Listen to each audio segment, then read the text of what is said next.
creamos una aplicación en Excel de distintas medidas de dispersión. En esta oportunidad lo que les pido es que bajen de la página web de Yahoo Finance el precio de cierre ajustado de Intel y de IBM en forma diaria entre el 4 de enero de 2016 y el 22 de julio de 2016. Lo que haremos es computar el retorno diario en forma simple de cada acción a través de la siguiente fórmula. Es decir, acá lo que estamos calculando es la diferencia entre el precio en el momento t versus el precio en el momento t-1 sobre el precio en t-1 por 100 para expresarlo en términos porcentuales, o en forma análoga es lo mismo que hacer el ratio entre el precio hoy y el precio ayer menos 1 por 100. Luego lo que haremos es utilizar el complemento o add-in de Excel llamado herramientas para análisis que deben tener activo y obtener las principales medidas de estadística descriptiva de los retornos durante este periodo de análisis. Y por último, contestar a la pregunta, ¿cuál de los dos retornos tiene una mayor dispersión? En este archivo de Excel verán que yo ya bajé el precio de cierre ajustado de Intel y de IBM, son datos diarios en dólares estadounidenses y ordenados del más antiguo al más reciente. Les recuerdo esto porque Yahoo Finance los ordena en el sentido inverso. Entonces, lo primero que haremos es calcular el retorno para cada una de estas dos acciones. Entonces, lo que haremos es lo siguiente, es agarrar para Intel el precio, pararnos en el momento del 5 de enero de 2016 y agarrar el precio en esa fecha, dividirlo por el precio en la fecha anterior, inmediatamente anterior, y restarle 1. Lo que haremos es, a esta fórmula que acabamos de escribir, la vamos a expresar entre paréntesis y la vamos a multiplicar por 100 para expresarla en términos porcentuales. Entonces, esta fórmula lo que podemos hacer es extenderla para el resto de las observaciones, es decir, acabo de computar los retornos diarios de Intel para este periodo de análisis. Obviamente vamos a perder la primera observación porque no disponemos del dato anterior al 4 de enero de 2016. Bien, esto mismo lo haremos para IBM, tan solo tenemos que arrastrar la fórmula para la derecha y luego hacia abajo para que calcule el resto de los retornos. ¿Cómo se lee esto? Esto quiere decir que el 5 de enero de 2016 la acción de Intel tuvo un retorno, es decir, en este caso una caída de 0,47% respecto del día anterior. En cambio, IBM fue una caída del 0,07%.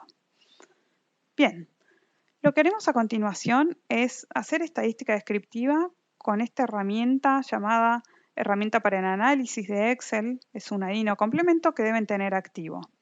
Para eso hay que ir a la ventana de datos y tiene que aparecer análisis de datos si es que activaron este complemento.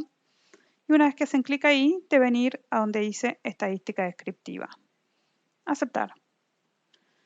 En el rango de entrada seleccionaremos los datos del retorno de Intel y IBM, todos los datos. Fíjense que también seleccioné el título de estas series, de estas variables, por los que procuren tener un clic, una tilde, donde dice rótulos en la primera fila, para que entienda que la primera observación que están marcando es el nombre de la serie y no es un valor de la misma.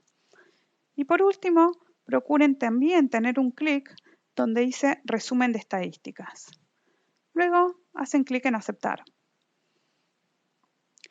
Se abre una nueva ventana, ¿sí? Una nueva planilla de cálculo, donde básicamente lo que voy a hacer primero es ordenar un poco, acomodar un poco estos números para que no aparezcan tantos decimales y sea más fácil la lectura.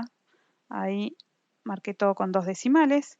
Y lo que está reportando son los principales estadísticos descriptivos de estas dos variables. Voy a marcar en amarillo las medidas de tendencia central que ya estudiamos, media, mediana y moda, para cada una de estas variables. Van a observar que en estos dos casos no existe moda, es decir, no hay dos datos que se repitan, que la media en el caso del retorno de Intel es de 0,04%, recuerden que esto preserva las unidades de medida de esta variable, la mediana es de 0,19, quiere decir que la media quedó a la izquierda de la mediana, o sea que sí existe un sesgo por alguna observación extrema a la izquierda de la distribución, y lo mismo sucede en IBM, que la media da 0,15% y la mediana 0,25%. Ahora lo que voy a hacer es pintar en otro color, en este caso en verde, dos de las medidas de dispersión que vimos. La desviación estándar, que preserva las unidades de medida, o sea, también está expresado en términos porcentuales, y la varianza, que lo que hace es elevar al cuadrado esas unidades de medida. Bien, si queremos responder a la pregunta que nos hacían, ¿cuál de estos dos retornos presenta la mayor dispersión o mayor volatilidad? No está bien comparar tan solo los desvíos estándares y decir que como Intel tiene un desvío estándar mayor a IBM, presenta mayor volatilidad. Porque si bien están expresadas en las mismas unidades, esto es, ambas son cambios porcentuales, tienen diferentes medias. Entonces, lo que vimos que había que calcular en estos casos es lo que se llama el coeficiente de variación. Pero el coeficiente de variación no es más que el desvío estándar dividido a la media, y uno lo puede multiplicar por 100 para expresarlo en términos porcentuales. ¿Sí? En este caso son valores muy grandes, básicamente porque hay mucha dispersión en términos relativos a la media, y ahora sí estamos en condiciones de afirmar que para este periodo de análisis el retorno de Intel presentó mucha mayor volatilidad que el retorno de IBM.